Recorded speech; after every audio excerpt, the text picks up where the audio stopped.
On August 2nd, 1944, the Yishuv held its fourth election for the Assembly of Representatives, the first election of its kind in over 13 years. What happened?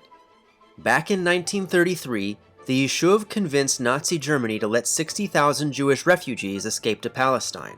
This infuriated the revisionist movement Hatzoar, and just 2 days after returning from negotiations, the diplomat who had made the agreement, Chaim Arlozorov, was assassinated. The murder had been plotted by Abba Achimeir, the editor of Hatzoar's party newspaper, Chazit Ha'am, who had hoped to start a Jewish fascist movement. But it backfired. Arlozorov became a national hero for rescuing tens of thousands of Jews from Nazi oppression, and Hatzoar became political pariahs. In 1935, Hatzoar left the Assembly of Representatives and attempted to create its own clandestine government, but it was largely unsuccessful.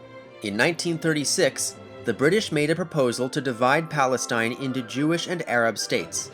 The area allocated to the Jewish state was very small, but David Ben-Gurion convinced the assembly to vote in favor of it as a show of good faith. The Arab community flatly rejected the proposal, kicking off a 3-year-long insurgency known as the Arab Revolt. In the interest of self-defense, the Social Democrats created a paramilitary organization called the Haganah. Hatzoar still refused to cooperate, and instead created its own paramilitary called the Etzel, or Irgun.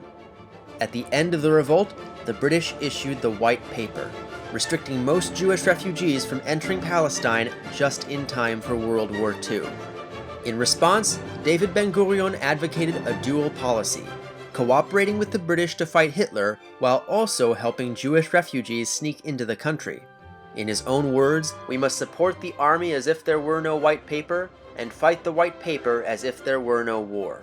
And war did come to Palestine.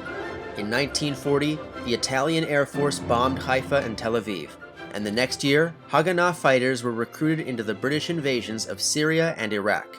Finally, in 1944, Britain formed a Jewish brigade to participate in the liberation of Europe.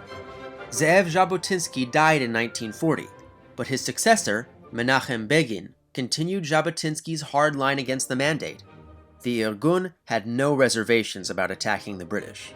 In February 1944, with the war still ongoing, the Irgun officially declared an insurgency against British occupation.